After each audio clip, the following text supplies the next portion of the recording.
Siguiendo con la telecapacitación de los jueves científicos, hoy día 11 de agosto del 2022 vamos a tener como ponente a la doctora Rosa Castro Johansson. Es médico cirujano, egresada de la Universidad Nacional Mayor de San Marcos, especialista en pediatría por la Universidad Nacional Mayor de San Marcos y he hecho la subespecialidad en gastroenterología pediátrica por la Universidad Nacional Federico Villarreal. El tema que va a tratar la doctora es falla hepática aguda. Debo mencionar que el registro de asistencia se hará mediante el link que se encontrará en la ventana del chat. Doctora Rosa Castro, buenas tardes, bienvenida y puede continuar usted. Muy buenos días, muchas gracias por la invitación. En este momento vamos a tocar el tema de falla hepática aguda en pediatría. Es un tema muy importante. Bueno, primero vamos a hablar del concepto de falla hepática aguda. Se caracteriza por el inicio agudo de enfermedad hepática sin evidencia de enfermedad hepática previa, ¿no?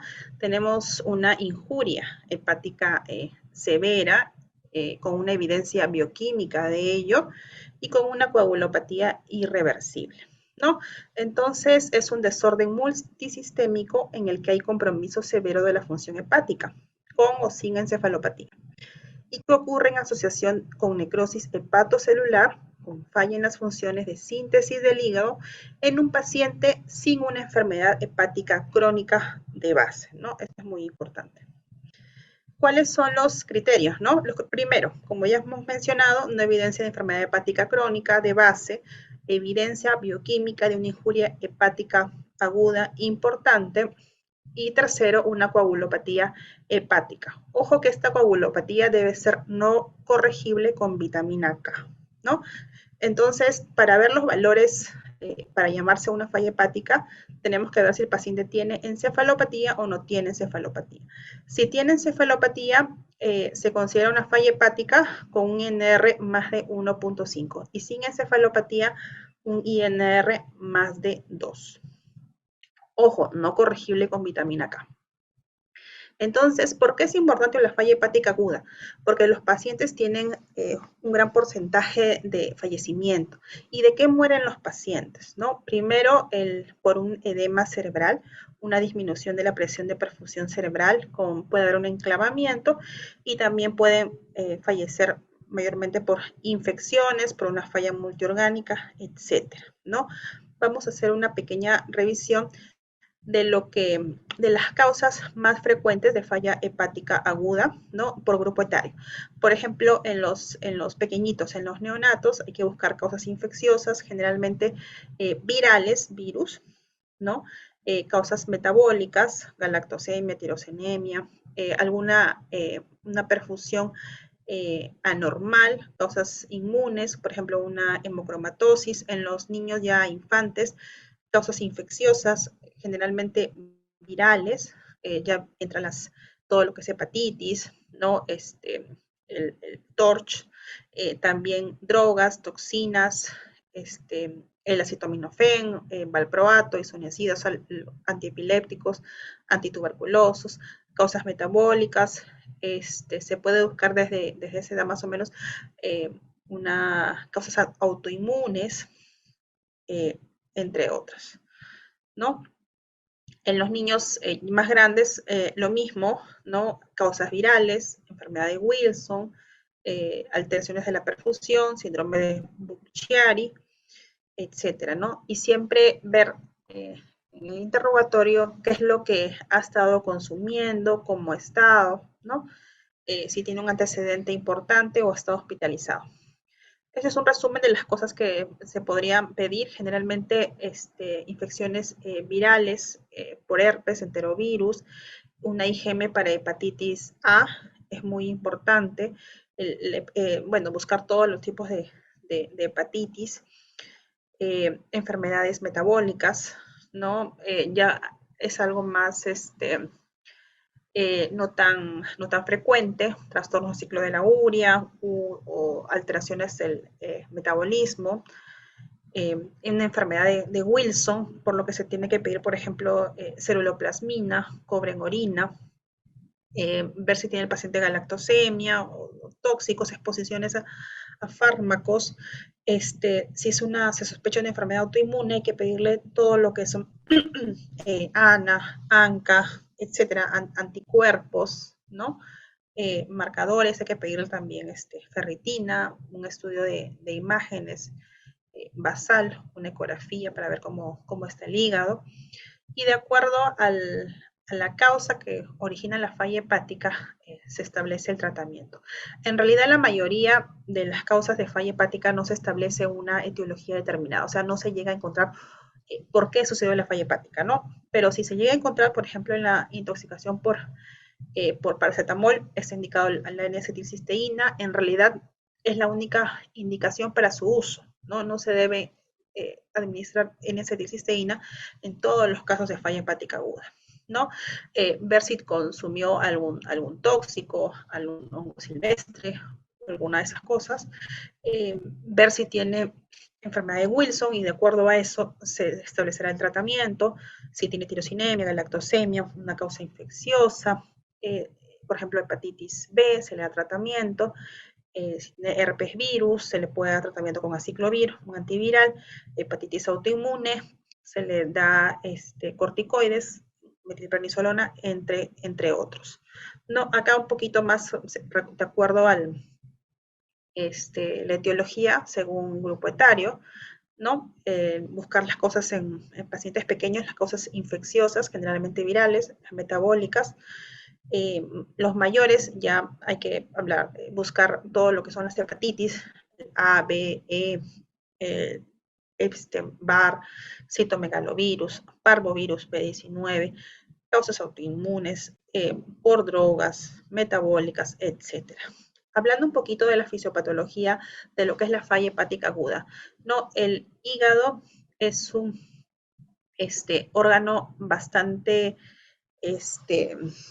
con una gran capacidad reparadora, ¿no? Viene una injuria y tiene mecanismos protectores enzimáticos, tiene antioxidantes, tiene glutatión, tiene diferentes enzimas, ¿no? Y generalmente se viene alguna injuria, una enfermedad o algún virus o alguna toxina y tiene una capacidad reparadora, ¿no? Pero, ¿qué pasa cuando hay un metabolito muy tóxico, hay una predisposición tal vez, ¿no? Se altera todo esto y ya no vamos a tener un hígado con una capacidad reparadora ni un mecanismo protector. Se produce una necrosis y apoptosis hepática. Entonces, todos los hepatocitos comienzan a necrosarse, ¿no? Por lo tanto, va a haber una, como el hígado ya no está funcionante, es insuficiente, entonces hay ay, ¿qué pasó? Ya, una disminución de la detoxificación y fusión de filtro en el hígado, hay disminución de la síntesis de los diferentes factores que sintetiza el hígado, ¿no? Factores tróficos, glúcidos, lípidos, albúmina, factores de coagulación, ¿no? Hay un aumento de producción de citocinas y con un síndrome de respuesta inflamatoria sistémica, ¿no? Entonces hay un severo insulto en los hepatocitos y hay una liberación de citocinas proinflamatorias, ¿no? Y puede haber hipoxia tisular y una falla multiorgánica, ¿no? Ese es un poquito más de lo mismo. Hay una alteración, en realidad, de todo el organismo, ¿no? Hay una alteración entre las citoquinas proinflamatorias y las citoquinas antiinflamatorias, ¿no? Con liberación de diferentes eh, factores, ¿no? Que lleva a una severa disfunción circulatoria, aumento de interleuquinas, factor de necrosis tumoral, y más de lo mismo. Hay un mayor riesgo también de infecciones bacterianas, fúngicas. En realidad se afectan diferentes partes del cuerpo, no es solamente el hígado, se afecta el pulmón, el riñón, el aparato circulatorio, el cerebro, ¿no? Hay una coagulopatía, entonces se puede llegar hasta una falla multiorgánica. Como había mencionado, hay alteraciones circulatorias múltiples, ¿no? A nivel esplácnico, vasodilatación y circulación hiperdinámica, hipotensión arterial, hipovolemia relativa, se produce un tercer espacio, puede haber edemas, pero en realidad hay una hipotensión. A nivel renal se puede producir una vasoconstricción renal, puede haber una alteración a nivel renal, pues se puede producir un síndrome hepatorrenal a nivel pulmonar, hay vasoconstricción y apertura de los shunts, que se llama el síndrome hepatopulmonar. A nivel cerebral también va a haber una vasodilatación con extravasación de líquidos, produciéndose una hipertensión endocraniana, ¿no? Lo que más adelante se llama la encefalopatía hepática, ¿no? Y bueno, a nivel hepático se produce una hipertensión portal. Vamos a hablar de algo muy importante que es la encefalopatía hepática, que también tiene que ver con el pronóstico de los pacientes. ¿No? Hay aumento de la presión intracraniana, ¿no? Y esta es una de las causas de mayor mortalidad, ¿no? Hay una hiperamonemia, hay un aumento de la glutamina dentro de los astrocitos, con edema celular, ¿no? Aumenta el amonio, ¿no? Una hiperamonemia. Hay aumento también del flujo cerebral y aumento de entrada de agua a la célula con incremento del gradiente osmótico, generado también por el aumento de la glutamina, y hay una respuesta inflamatoria exacerbada, ¿no? Entonces, básicamente aumento de la presión intracraniana y hay una hiperamonemia, ¿no? Entonces, ¿cómo se presenta normalmente, ¿no? Los pacientes, ¿no? Aunque hay que aclarar que no siempre en la clínica se puede diagnosticar eso, ¿no? Porque en los pacientes pequeñitos, en los neonatos o en las lactantes, generalmente uno no se da cuenta, ¿no? Pero porque los síntomas iniciales son algo leves, inespecíficos, entonces hay que siempre hacer una evaluación neurológica constante en estos pacientes. Se presenta como un paciente con un cuadro ictérico, o sea, ictérico a predominio de la bilirrubina, hiperbilirrubina de predominio directo, asociado a síntomas inespecíficos. Puede haber náuseas, puede haber vómitos, hay alteración del compromiso de la conciencia, que es variable, se inicia con una especie de encefalopatía y puede ir a una falla hepática progresiva. Al inicio, la encefalopatía es algo leve, o sea, solamente el niño está irritable, no quiere dormir, hay una inversión del sueño, solo eso, y generalmente no es detectado. En etapas avanzadas de encefalopatía, el estadio 3, 4, puede estar ya presentes los signos de hipertensión endocraniana, ¿no? Y la evolución es variable. Entonces, la presentación clínica depende de la edad, de la etiología. Generalmente se presenta al inicio con ictericia y encefalopatía, ¿no? Y lo más importante, la coagulopatía siempre está presente, ¿ya? La encefalopatía es difícil de reconocer en neonatos o en lactantes, ¿no? Porque no presentan síntomas clásicos de hipertensión endocraniana, ¿no? Obviamente, o síntomas neurológicos importantes, solamente algo leve. Puede haber también vómitos por intolerancia oral, eso también puede ser una indicación de encefalopatía, irritabilidad, la reversión del ciclo sueño día-noche, ¿no? En los niños mayores ya se puede establecer comportamientos, por ejemplo, agresivos o ya más avanzado convulsiones. Entonces, lactantes puede haber una lactancia pobre, irritabilidad, alteraciones del ritmo del sueño, ¿no? Entonces hay que estar pendientes de ellos, ¿no? La encefalopatía en realidad es un síntoma cardinal e importante y de pronóstico en la falla hepática, ¿no? Pronóstico es inversamente proporcional al grado de encefalopatía, ¿no? En los niños puede aparecer después, no necesariamente va a estar la encefalopatía al inicio de la falla hepática, ¿no? Recuerden que para el diagnóstico es lo más importante la alteración de la coagulación, o sea, el INR que no se corrige con vitamina K, ¿no? La etiología de la encefalopatía se produce por edema cerebral, acumulación de amonio, ¿no? Alteración de las vías del glutamato, producción de falsos neurotransmisores, hay un aumento de la producción de oxígeno y del lactato, ¿no? Entonces el amonio está aumentado, hay un desequilibrio osmótico cerebral, hay una tumefacción astrocitaria, hay un edema cerebral, hay un estado inflamatorio, hay una vasodilatación, un aumento del flujo cerebral, ¿no? Produciéndose la hipertensión endocraniana y, bueno, obviamente la encefalopatía. Hay diferentes grados de encefalopatía, desde el 1 hasta el 4, hasta el 4B. Cambios mínimos en el humor, alteración del ritmo del sueño, ¿no? En el 2, mareos, conductas inapropiadas. En el 3, tendencia al sueño, responde a estímulos y después ya viene el coma, ¿no? Entonces tenemos que estar atentos desde el grado 1 de encefalopatía, ¿no? Y acá está, por ejemplo, las características de acuerdo a la edad de los pacientes, ¿no? Puede ser que esté llorando, que no duerme, que duerme en la noche, y nada más. Puede ser que los reflejos estén normales, no necesariamente anormales, sobre todo en los más pequeñitos. La encefalopatía hepática es reportado en el 80% de casos de encefalopatía, y el edema cerebral es reportado en el 80% de los casos de encefalopatía, sobre todo el 3, 4, ¿no? Hay hipertensión endocraniana, riesgo de herniación e hipoxia cerebral. La mortalidad siempre está de acuerdo según el grado de encefalopatía, ¿no? A mayor encefalopatía, mayor mortalidad.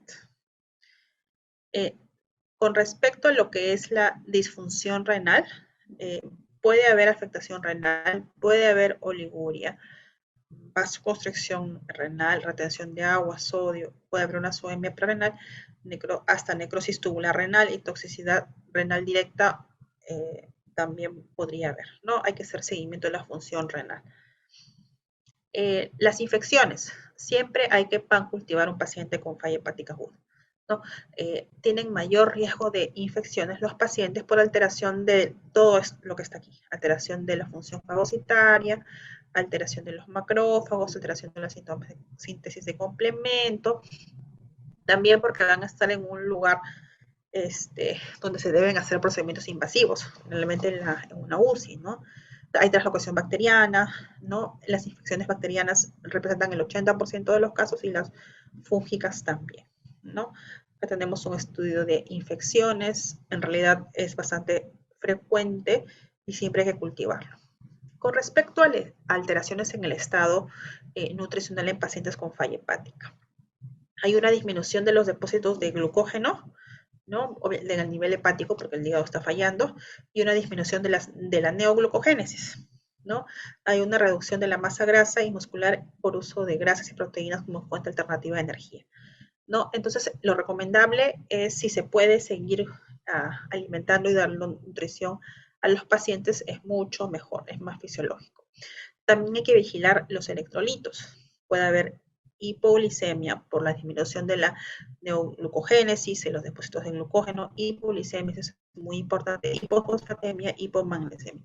Entonces tenemos que ver la glucosa, el fósforo, el magnesio, no solamente los electrolitos comunes que siempre pedimos, ¿no? Bueno, dentro de los exámenes auxiliares, obviamente hay que pedir todas las pruebas de función hepática y, bueno, todos los exámenes que se puedan de las posibles etiologías de una falla hepática. Entonces, por ejemplo, las enzimas hepáticas, no, si bien es cierto, están alteradas en los pacientes por la injuria hepática, no reflejan una correlación entre el compromiso o la severidad de la falla hepática con la elevación de las transaminasas. O sea, no quiere decir que está, por ejemplo, una TGP en 1000 está peor que si está una TGP en 500. No tiene nada que ver. Es según la evolución del paciente. Es más, cuando las transaminasas están muy elevadas y luego comienzan a bajar, eso podría estar hablando de que ya no tiene más que, ya está muriendo, o sea, no tiene más que dar, y bajan las transaminasas, o sea, no hay una correlación.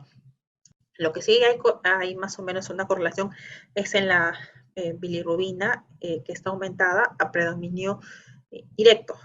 Eso sí, ¿no? A más aumento de bilirrubina directa, generalmente están peor los pacientes, ¿no? Y obviamente el perfil de coagulación, medido por un tiempo de protrombina prolongado, no corregible con vitamina K. En la bioquímica, como ya he mencionado, hay que ver hipoglicemia, hiponatremia, hipocalemia, acidosis metabólica, alcalosis respiratoria, entre otros. Dentro de lo que son las complicaciones de la falla hepática, hay muchas complicaciones. Encefalopatía, edema cerebral, incremento de la presión endocraniana, hemorragia, inestabilidad cardíaca circulatoria, insuficiencia respiratoria, renal, hipoglicemia, sepsis, trastornos ácido-bases, ¿no? Entonces, para iniciar el tratamiento de una falla hepática hay que tener consideraciones generales, ¿no? Primero que tiene que estar en un centro especializado de una UCI pediátrica, hay que mantener una diuresis adecuada, hay que corregir la hipoglicemia con un buen BIG, porque los pacientes generalmente tienen hipoglicemia. Hay que corregir también los trastornos hidroelectrolíticos, ¿no? Entonces se recomienda, por ejemplo, no utilizar sedantes, sedación, a no ser que sea para los procedimientos, ¿no? Porque tenemos un paciente con encefalopatía y va a ser peor. Monitoreo neurológico cada 4 o 6 horas. Hay que mantener una buena infusión de glucosa, buen equilibrio ácido-base. Hay que ver los electrolitos y corregir, ¿no?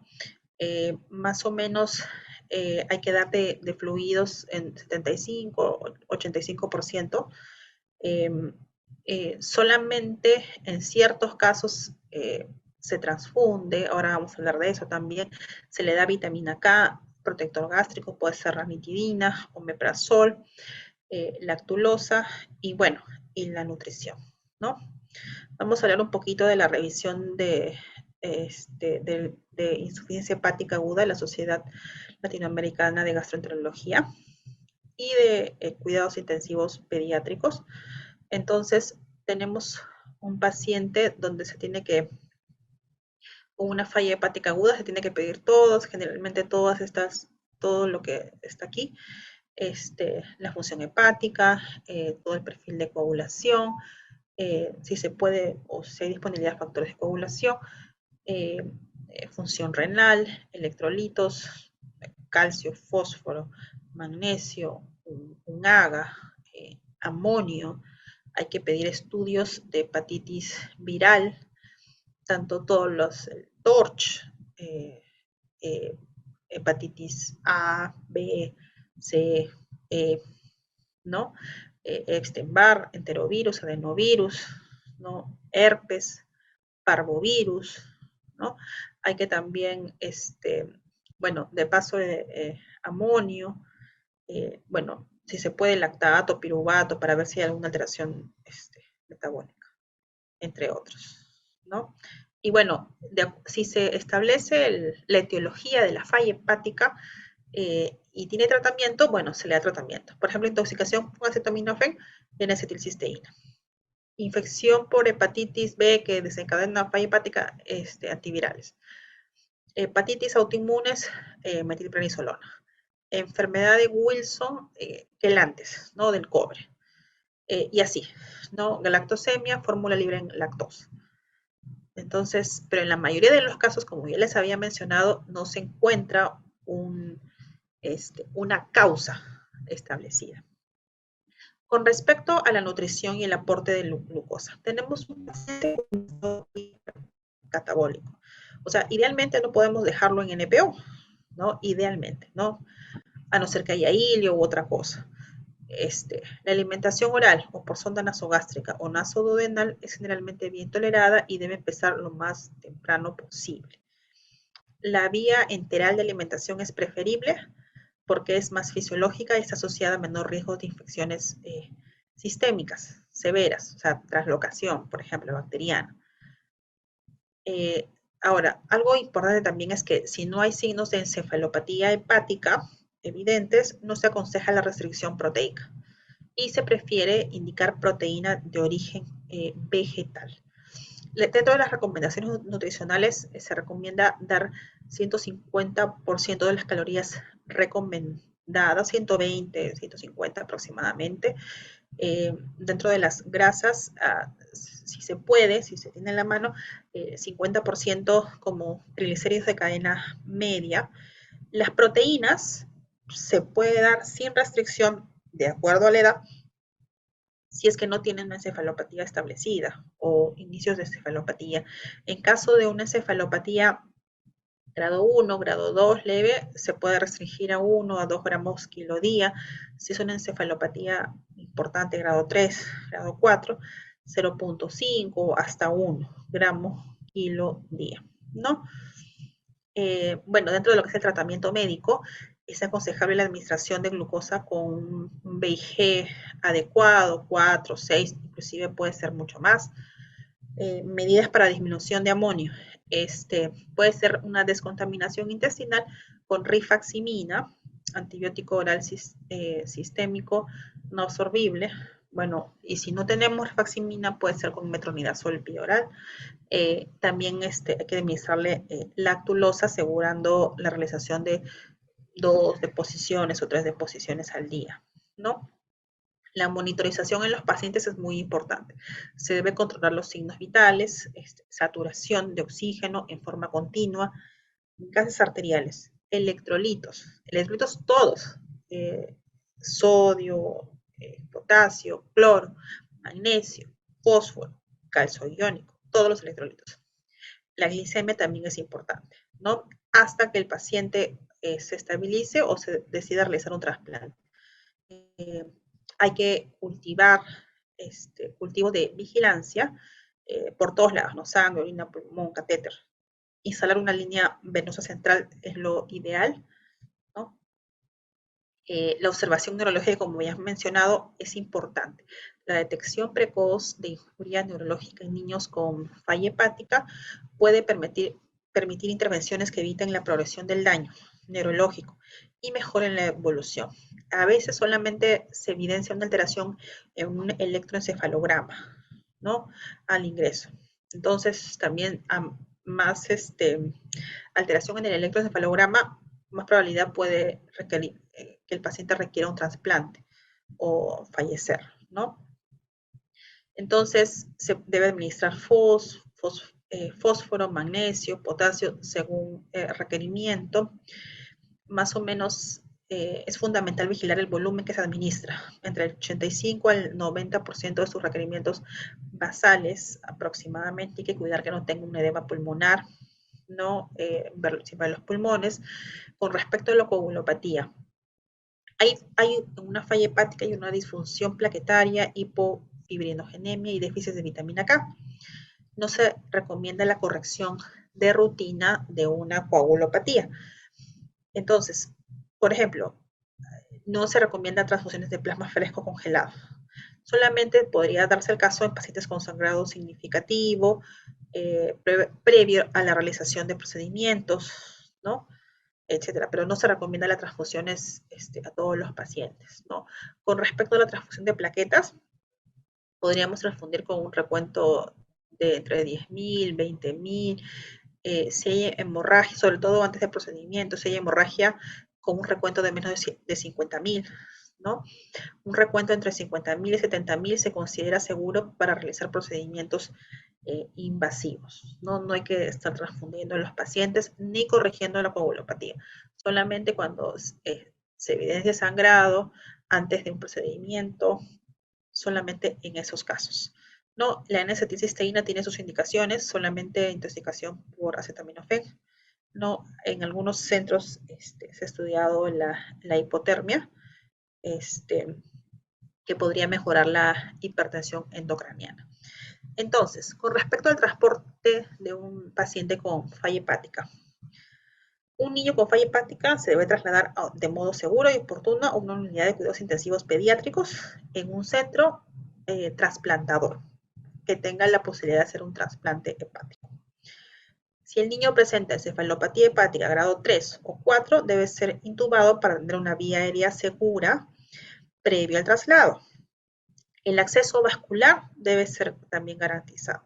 Se debe realizar el monitoreo continuo de la frecuencia cardíaca, ritmo cardíaco, oximetría, presión, bueno, todo. Y bueno, es conveniente disponer de drogas vasoactivas por si fuera necesario.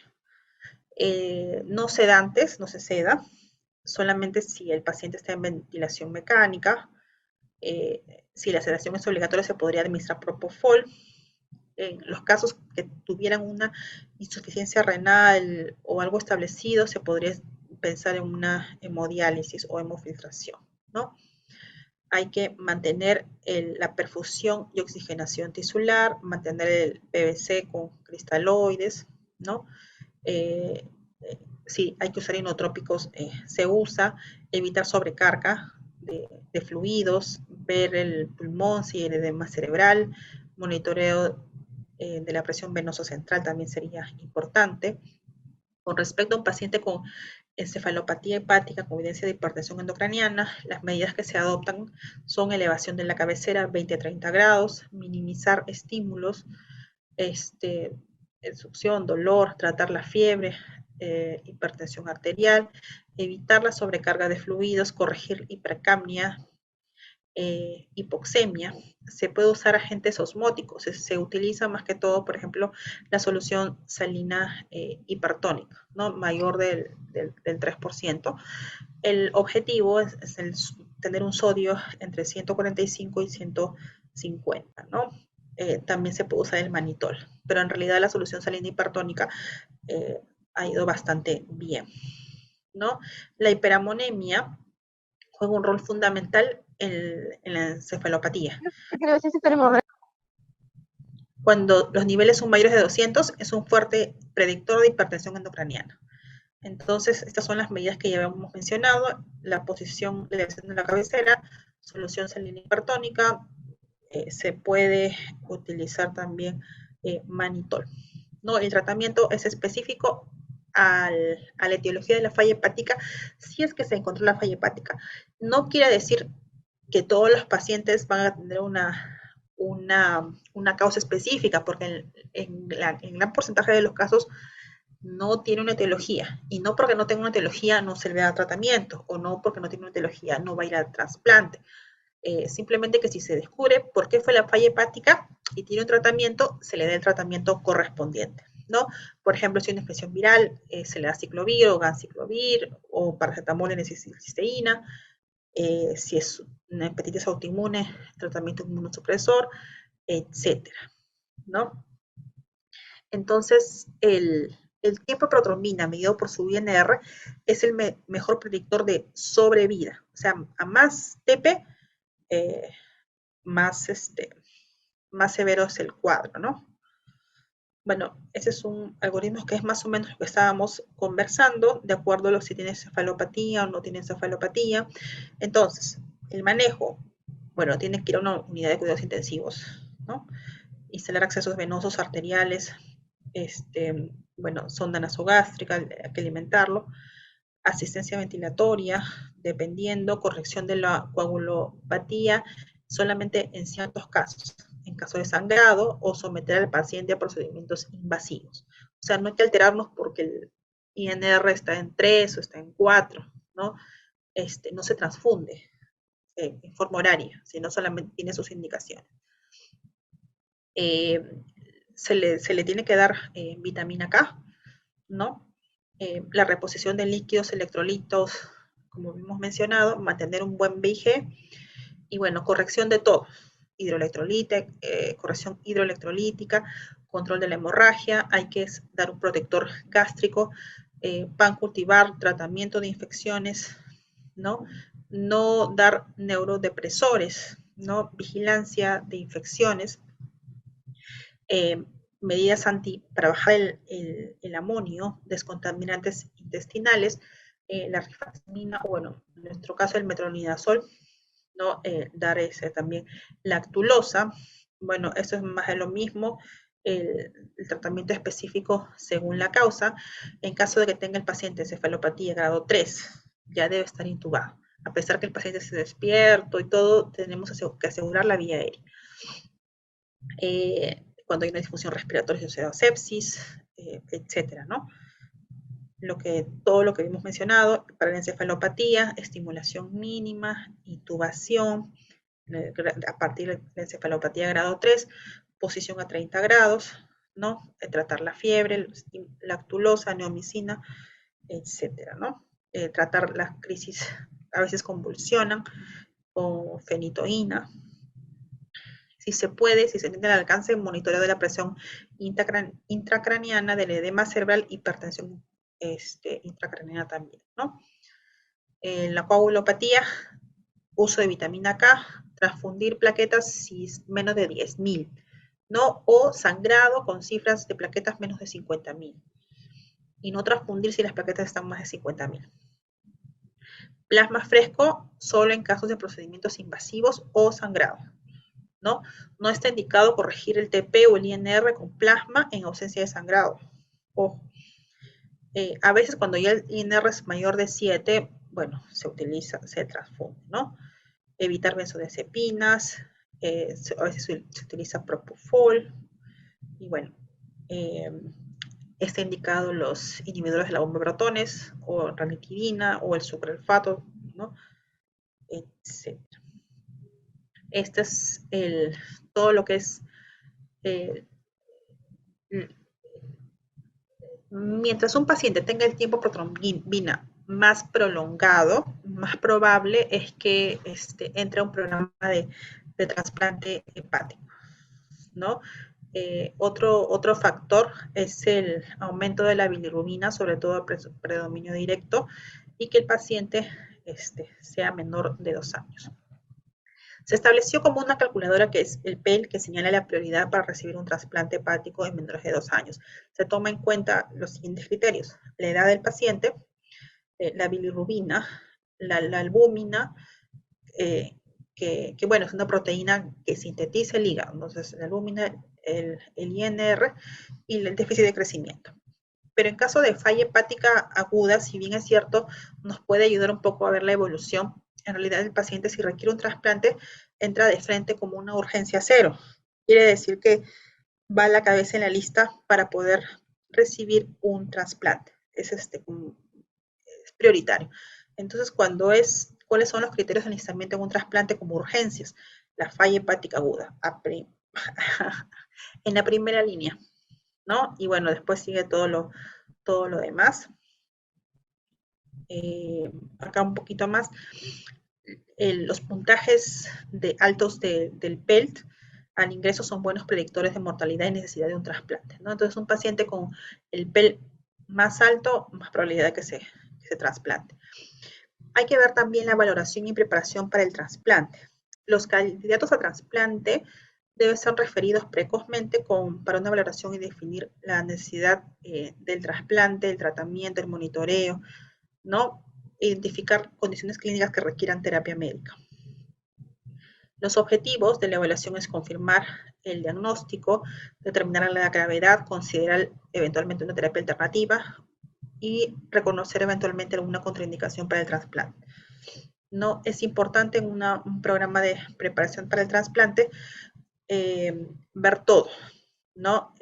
Se actúa como un comité multidisciplinario de trasplante donde todos son importantes, ¿no? Entonces tiene que ser evaluado en el caso de que el paciente requiera trasplante, evaluación por psicología, servicio social, las diferentes especialidades, porque tenemos que asegurar la sobrevida del injerto, o sea, del injerto que se le vaya a poner al paciente.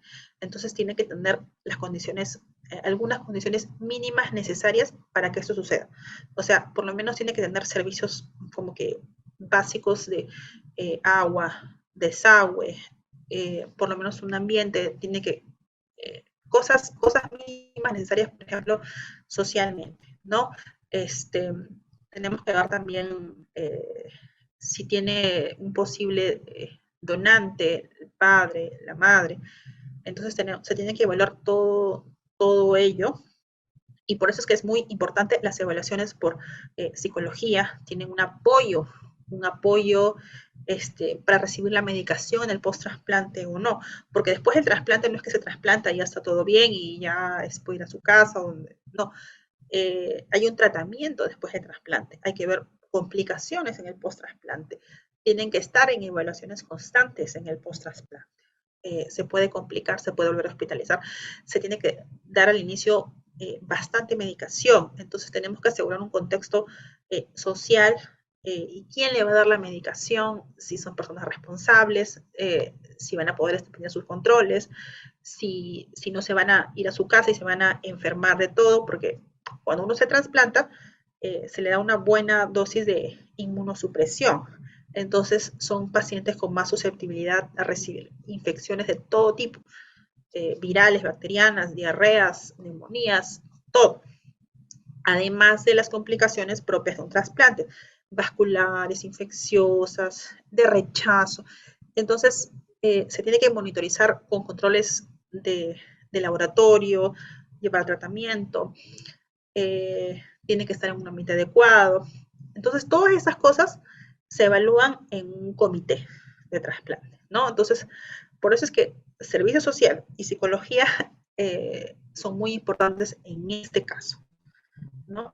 Y bueno, también se tiene que ver si tiene algún tipo de infección, por eso infectología, cardiología, un problema cardíaco, bueno, etcétera, ¿no? Y desfocalizar al paciente. Tenemos, por ejemplo, el caso de un paciente en el, de 9 años de edad, procedente de Huánuco, que inicia con vómitos, hiporexia, ictericia, epíxtasis, presenta encefalopatía, trastorno decisorio. Acudió al hospital del niño de Breña. En Breña le diagnostican una insuficiencia hepática aguda con un PEL 37, que en realidad es bastante alto, con criterios de trasplante.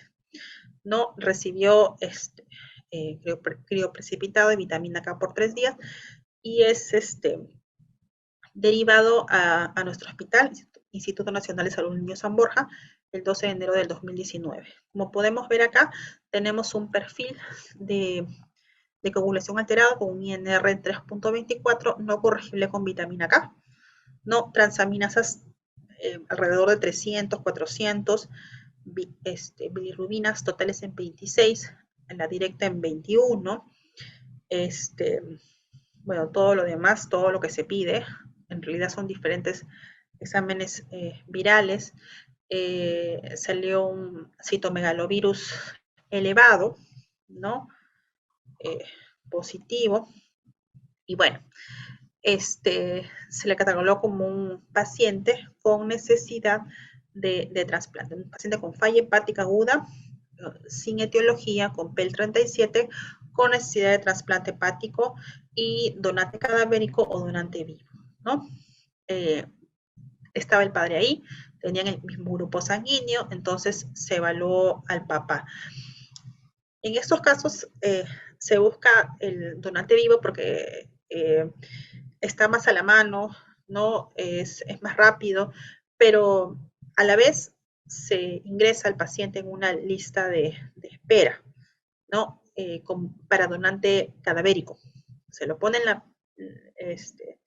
el primero en la lista como urgencia cero, así se llama urgencia cero, por ser un paciente con falla hepática aguda. Entonces, ante un donante cadavérico en cualquier parte del país, esa persona recibe el hígado, ¿no?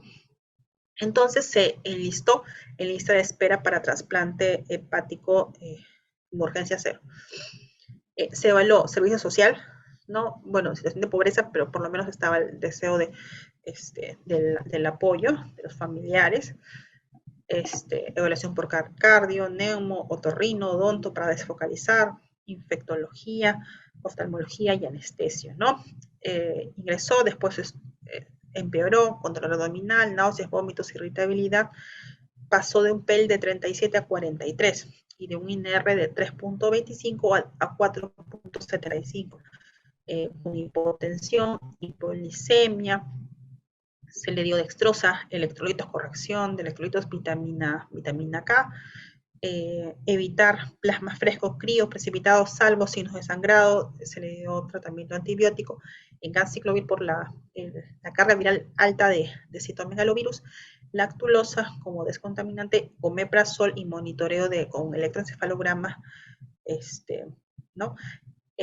Al día siguiente empeoró la encefalopatía y estuvo entrando a sala con un INR en 5, fibrinógeno menos de 90, albúmina ya bajando en 2.9, bilirrubina total en 29, la directa más de 18. ¿no? Y las transaminasas también elevadas. Y bueno, esta es la calculadora PEL, ¿no? Entonces llegó el 12 y cuando hay un paciente con falla hepática con requerimiento de trasplante, se tiene que actuar rápido porque la evolución de los pacientes es muy tórpida. O sea, de un día para otro pueden empeorar y pueden progresar hasta fallecer, ¿no? Si no se actúa en forma rápida, ¿no?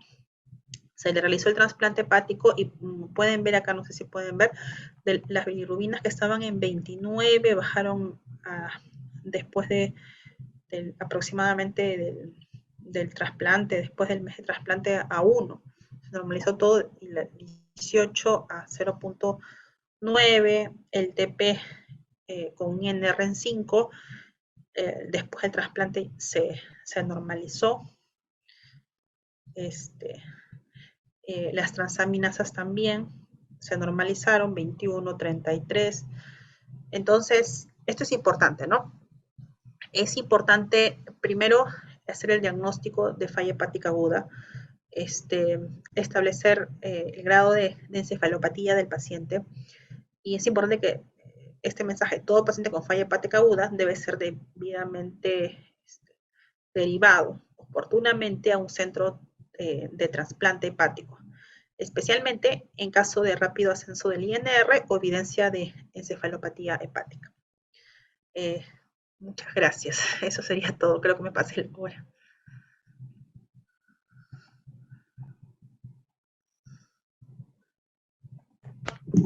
Muchas gracias, doctora Rosa. Tenemos aquí algunas preguntas. Una de ellas nos dice, ¿existe alguna vitamina que desinflame el hígado? No, no, no, no. No, no, en falla hepática aguda, no dar, o sea, mientras menos se le dé al paciente, no, no está indicado nada de eso. Tenemos otra pregunta que nos dice, ¿cuáles son los signos y síntomas que pueden diagnosticar a un niño con falla hepática aguda? Ya, los signos y síntomas. Lo primero que hay que ver es ver si es que el, el, todo lo que es bioquímica, ¿no? Tenemos un paciente ictérico, entonces lo mínimo que hay que hacer es pedirle bilirrubinas y transaminasas, un perfil hepático completo, ¿no? Vemos un aumento de bilirrubinas, sobre todo a predominio directo, tenemos que, bueno, haberle pedido también un perfil de coagulación, por lo menos un tiempo de protrombina con INR. Entonces, tenemos un paciente con bilirrubinas a predominio directo, transaminasas elevadas, ¿no? O también GGT elevada, con un tiempo de protrombina elevado, lo que hay que hacer es colocarle vitamina K y luego reevaluar. O sea, no podemos decir, bueno, vaya a su casa, ¿no? Y luego se observa si es que la coagulopatía revierte con vitamina K, ¿no? Si revierte con vitamina K, mejora con vitamina K, ya no estaríamos hablando de una falla hepática. No, eso es primero la evidencia bioquímica. Después, si tenemos un paciente con evidencia bioquímica de falla hepática, tenemos que ver su sensorio, cómo está. Las mamás podrían evidenciar eso, ¿no? Mi niño está más dormido, está irritable, no quiere comer, no duerme, se ha vuelto agresivo. Pequeñas cosas nos podrían decir que tiene un paciente encefalopatía, ¿no? Básicamente eso es lo primero que hay que evaluar, ¿no? Ictericia, pues, ¿no? También. Coluria. Muchas gracias, doctora. Y la última pregunta es, ¿por qué produce una falla hepática? Uy, es que hay diferentes causas, como había mencionado, de la falla hepática. O sea, a ver, dependiendo de la edad del paciente. O sea, más o menos el mayor porcentaje de pacientes no tenemos una causa establecida de falla hepática. No podemos decir a este paciente le va a dar falla hepática, a este no. Son pacientes normales, por decirlo así, entre comillas, que que de repente tuvieron algo, hicieron falla hepática, ¿no? Como les digo, en la mayoría de los casos no se establece el diagnóstico. En otros casos se produce por virus, o sea, por ejemplo, el virus de la hepatitis A, ¿no? Otro tipo de virus, diferentes virus que ya había mencionado en el cuadro anterior. También se puede producir por intoxicaciones, tóxicos o farmacológicos, ¿no? O por alguna enfermedad que nunca fue descubierta, por ejemplo, una enfermedad ¿qué les digo? De Wilson, y de repente se reactivó, ¿no? Una hepatitis aguda sobrecrónica. O sea, de repente hizo una falla hepática o una hepatitis autoinmune que estuvo ahí, pero no se descubrió antes y de repente hace una falla hepática, ¿no? Sepsis también pueden llevar a falla hepática, etcétera. Son diferentes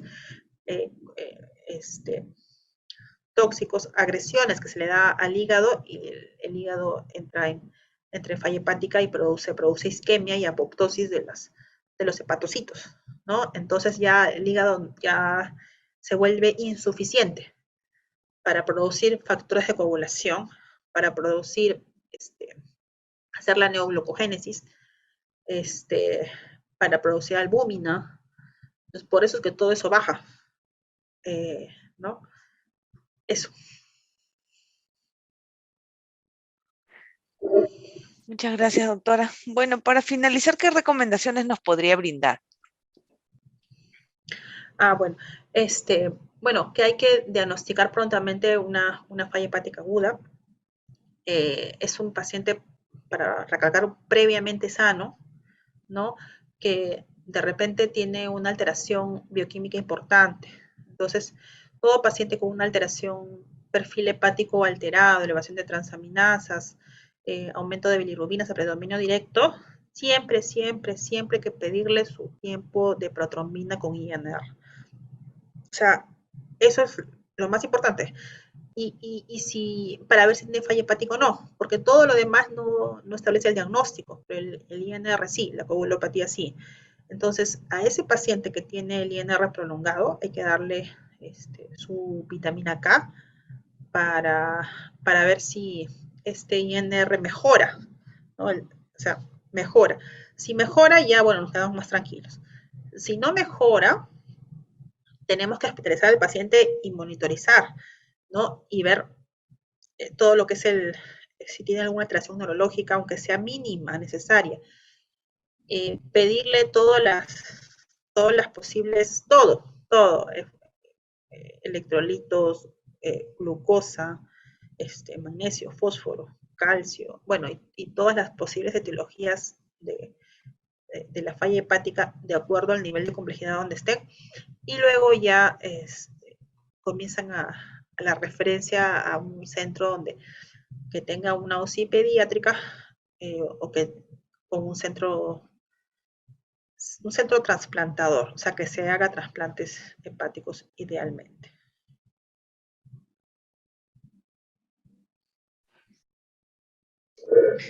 Muchas gracias, doctora.